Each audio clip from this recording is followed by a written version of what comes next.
It is really rare to meet a person who acts without any interest.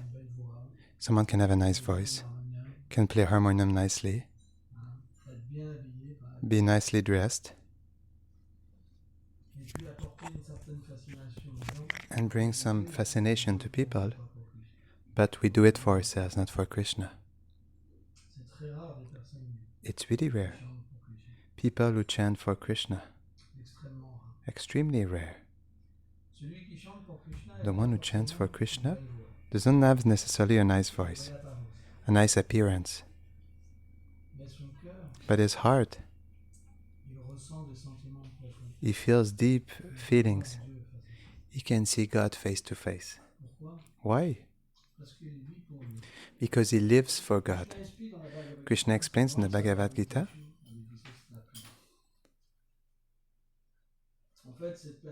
this person, since that person thinks only about Krishna, Krishna thinks only about that person. This is the nature of love. Yatamam prapadyante. With the heart we do things, in the same way we see him.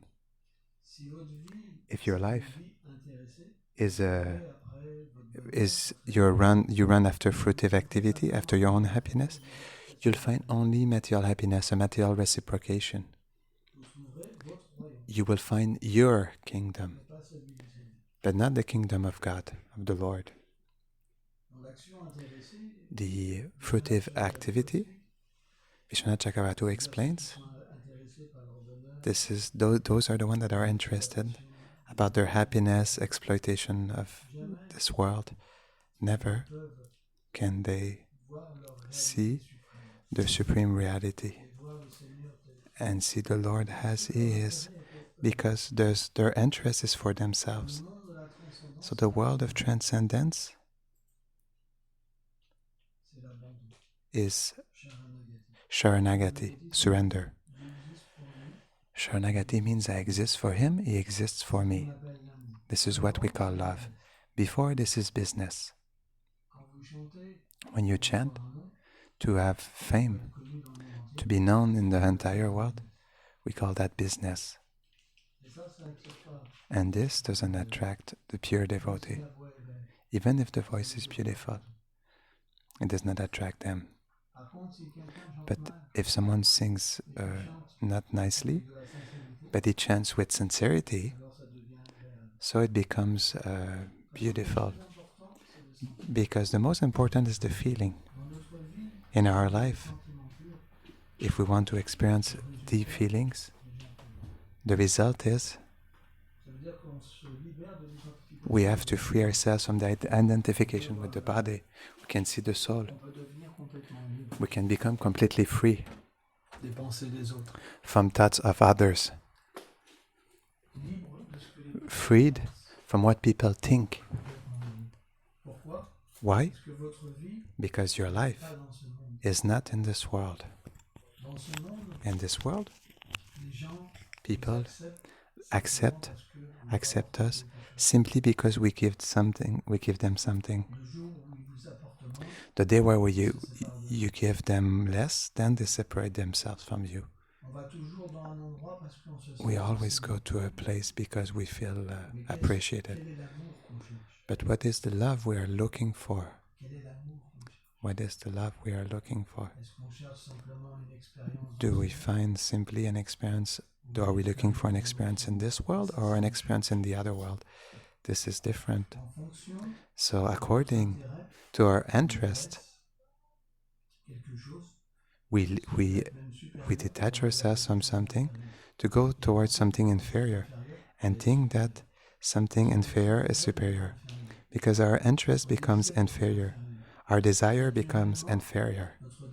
So our vision will be different. It cannot be other way. The desire is the engine of our life. If our desire becomes impure, then our life changes in the same way. As we receive negative experiences, because in this world we always do the same thing. We take birth, we are a child, at one point lust comes, we become attracted, we want to make a family, children, we die and we start again. And because of the attachment of people that we suffer or we are happy. And we can be in inconceivable suffering.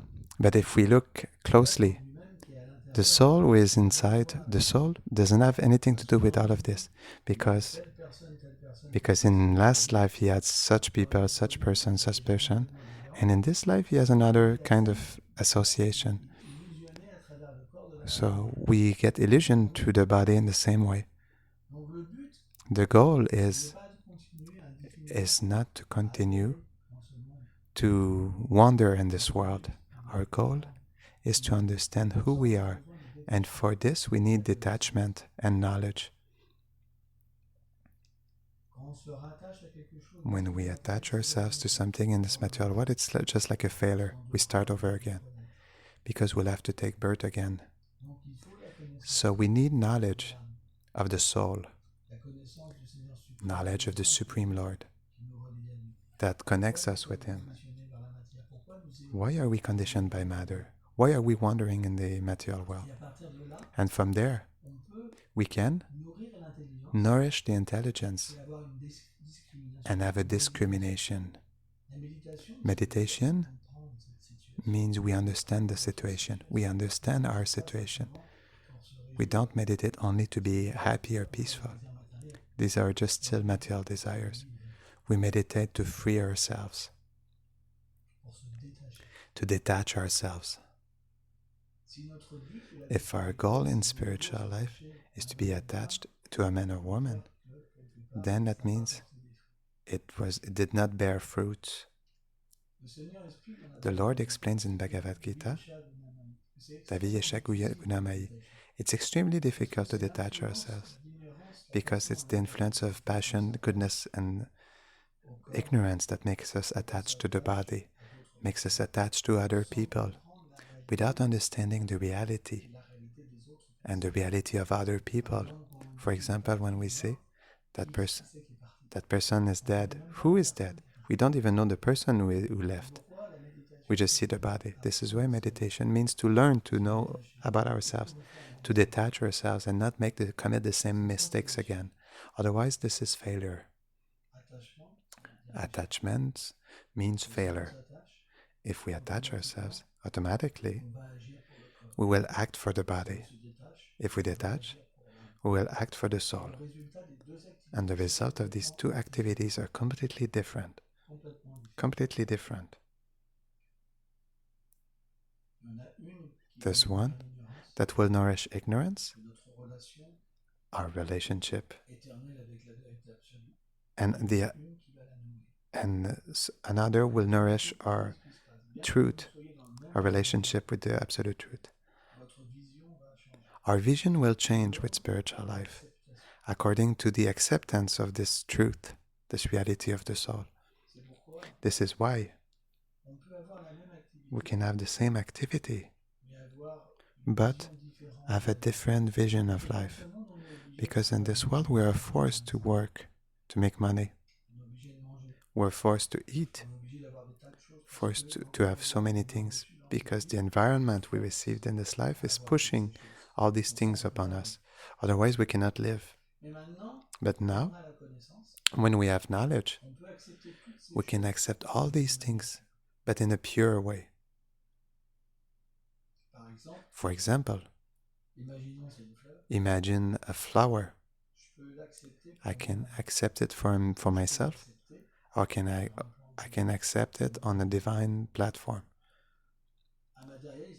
A materialist will say, but that person takes a flower, how is he going to connect it with the divine? But the devotee of the Lord, when he meditates, he sees himself and he sees the Lord in his heart. He can have a direct meditation and see the beauty of the Lord. The Lord appears in his heart. And naturally, he understands that he is connected and is God is situated in everything, and that he can connect to God through everything. And from there, he understands a term that that says that everything can be mercy, everything can be spiritualized. Matter can be transformed into spirit, because Bhaktivedanta Swami Prabhupada explains that what changes is how we use things. Matter means when we use things without engaging them in the service of the Lord, then it becomes matter, because he is the origin of everything, the one that manifests everything. When we take an element that does not belong to us, this body does not belong to us, because it is part of a creation. These elements do not belong to us. They are just, we borrow them. When we understand this, then we free ourselves from attachment. When I was a kid, I loved to steal. I became like a thief. I had like a coat with a secret pocket to steal. I would spend all day in stealing. I couldn't stop myself. I liked the feeling. But when I was stealing, I was not feeling good. I felt something in my heart that was saying, this is not a good thing what you're doing. And one day I was caught. At the cashier of a big supermarket. And the person said, come please, come young boy. Can you show me your pockets? And I had a double pocket. And they found so many things in my pockets. They called my parents. And then I didn't start again. At least in this manner. I cried. But when we are not following the rules, then we cannot feel good. We're just like incarcerated by the reactions of our actions.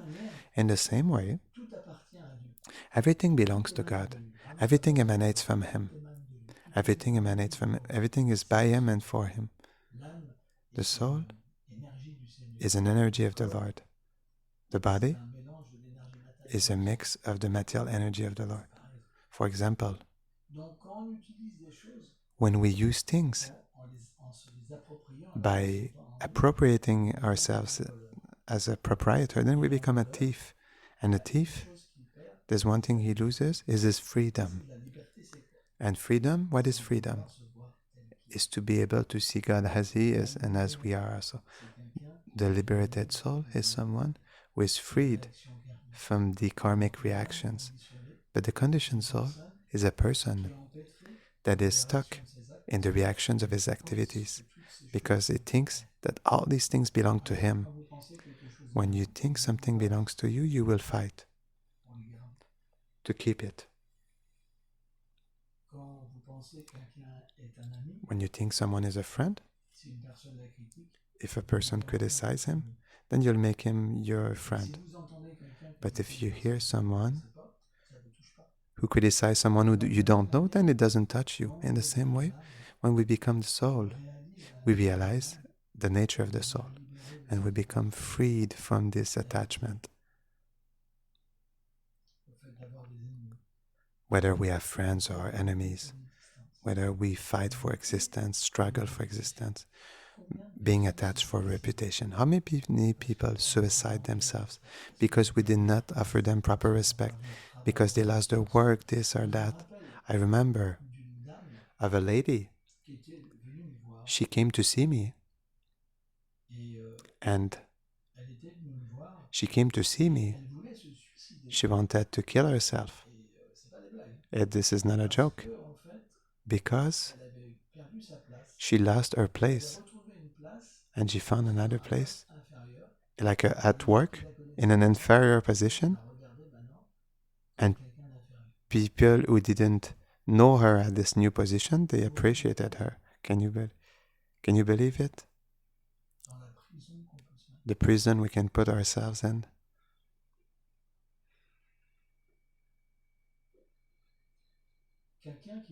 someone who is freed, no matter if we criticize him or not, no matter whether he has a good position, but no matter what he is always satisfied. Nobody can imprison him. Nobody can hurt him. He can hurt nobody because the nature of his activity is not in this world. Because he learned to act in a spiritual way. And this is the challenge of our life. We must use our life and spiritualize it. Do the same things, but with another consciousness. And from there, the same activities we used to do, instead of attaching us, they free us.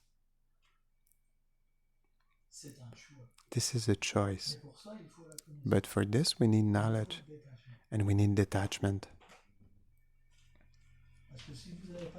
Because if you do not have knowledge, you cannot understand this plane of existence.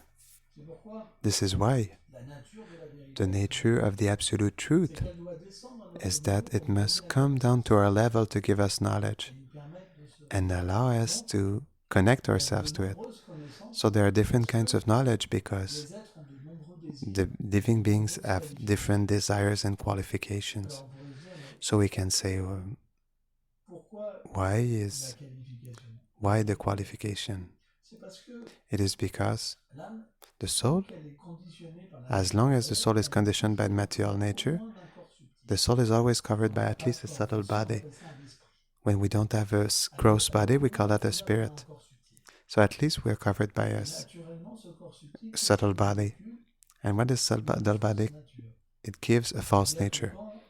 It means that when we are associated with the three modes of nature, passion, ignorance, and goodness,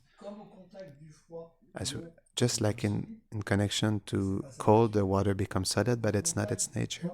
In connection with the three modes of nature, the living beings through the subtle body changes. How can I say? He develops a false nature that covers him. And from there, there's a qualification for spirituality. There are things we can understand and some things we don't understand. For example, if you ask an animal to understand a temple,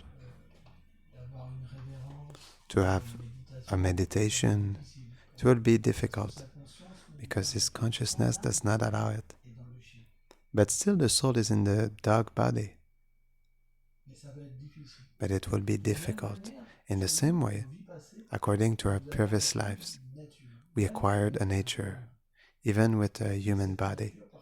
And this nature sometimes doesn't even allow us to believe that the soul exists, although we are the soul. And some realize the soul. But in this diversity, there's a progression and different levels of consciousness. So naturally,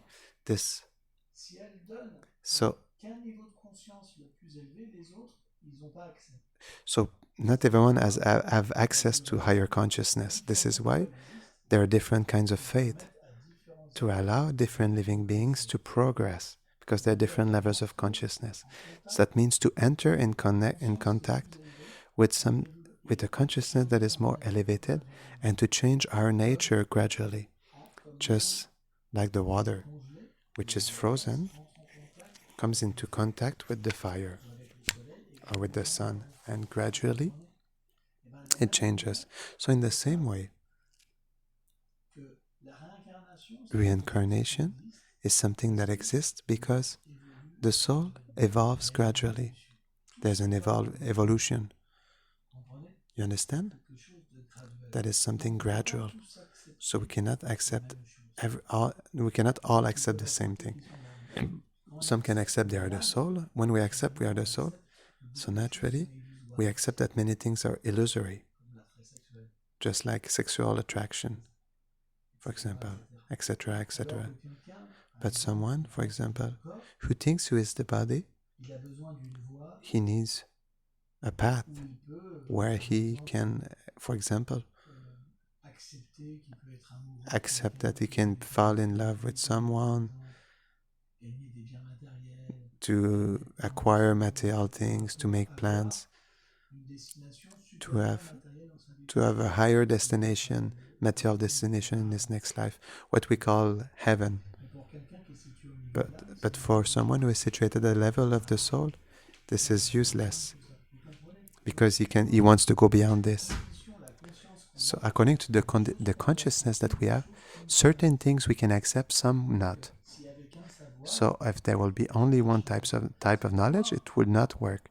This is why the Vedic scriptures, for example, they are divided into three principal kinds of wisdom. Upasana Kanda, Karma Kanda, that talks about passion, the goodness, and ignorance. And if people are more conditioned towards something, so they are more attracted toward a certain type of knowledge, of austerity, the spiritual practice to elevate themselves. And of course, there is what we call the pure devotional service, Sanatan Dharma, where the soul can understand its full nature. So, all these different levels of existence, of consciousness, they're not sectarian. They're only made for people to evolve. Just like a ladder. Bhaktivinoda Thakur says it's just like an escalator. When you have a destination, you must take a ladder because it's like a progression. And this progression does not mean that there's something inferior. It is simply the same ladder. When you go at the top of the ladder, you can see how you are really. But before, you are on the path, but it's not possible yet. This is why a sage, although at the state of meditation, for example, he can still have these desires because we're still connected to this world. It is explained that because someone is satisfied inside of him, although desires appear, they don't have effect on him, just like rivers that enter into the ocean. There are some rivers that are powerful, like the Seine River, but they don't have the quality of moving the ocean. In the same way, the sage, by his detachment and knowledge, when the material desires come, they do not have effect, influence, because he understands the temporary nature of desires. They will disappear with death. All relationships will disappear. Everything will disappear. And in this life, we will see so many relationships disappear. How many times we tried things? How many types of identities we accepted? How many roles we played just to work, for example.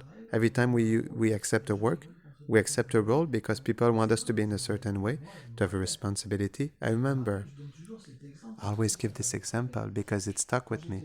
When I was young, I was living in a gang. And one day my box teacher told me, now you should go to work here. I went to work at 16 years old, maybe. He found me a place like working at a bar. And I spent my life in the city and in a gang. And so I was speaking in a very improper way, walking in an improper way. I didn't know how to hold myself. But when I came into this place, it was like a palace. It was a classy bar. It was a luxury bar. Everything was shining. So I tried to act properly. The principal received me, the boss received me. He knew who I was, and I was accepted. And what did I do? I simply observed and I imitated. I imitated what they were doing. These are not jokes.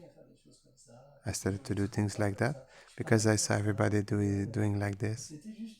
It was just something that I was imitating. And one day, someone spoke negatively to me and I became what I was before. Like just it's a way of speaking, and it was like a drama because they discovered like a negative aspect of me. And this was a failure. And it's to tell you, for example, we can find ourselves in so many situations. It is impressive.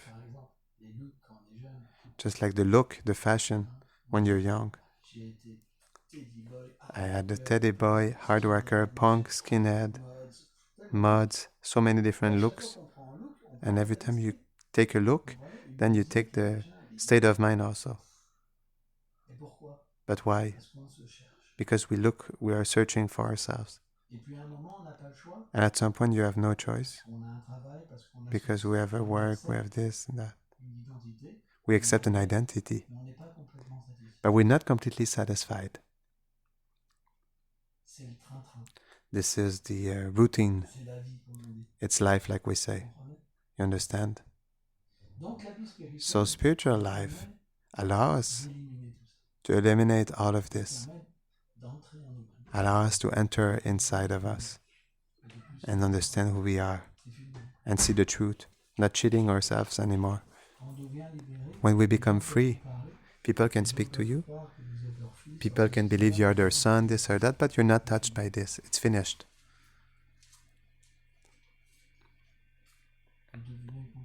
You become completely happy.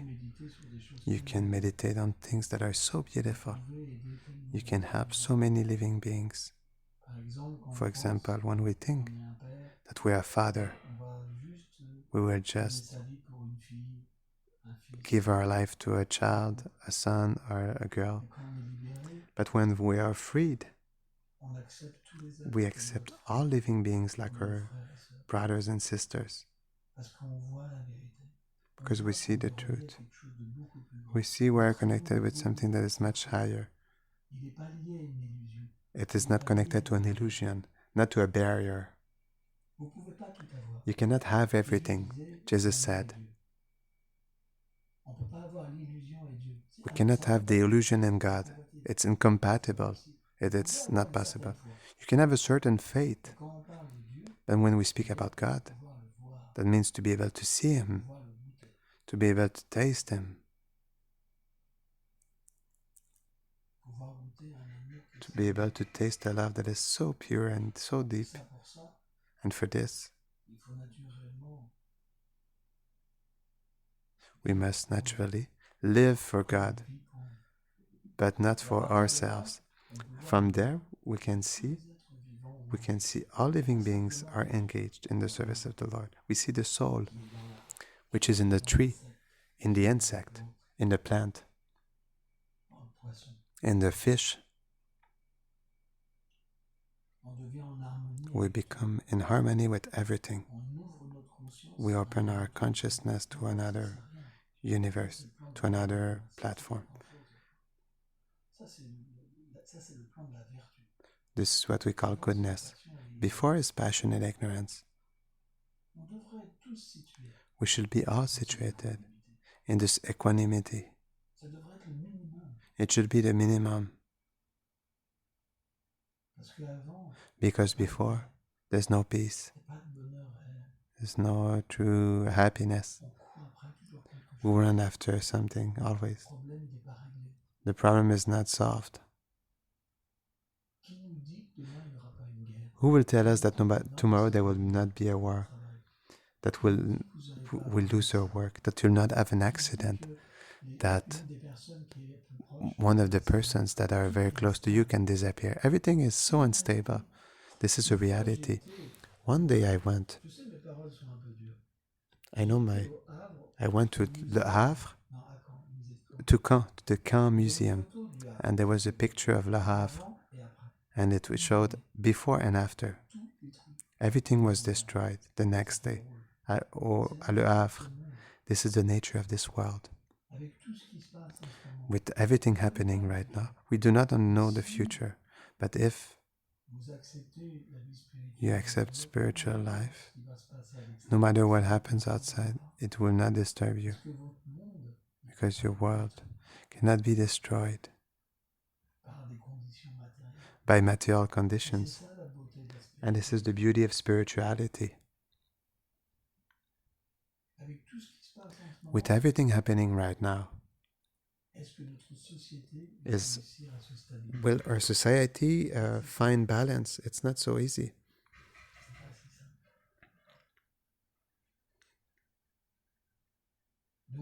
So, if this is falling apart, what will we do? We have to ask ourselves questions. What will you become? Your life is resting upon what? This is interesting now as a reflection. On what will your life find its foundation? So this is where you'll see if the real success. For example, it's like if you are placing money on something that is not stable, if you do a good placement of money, then you'll have interest. In spiritual life, that's what we call the spiritual credit, because no matter what happens, it does never disappear.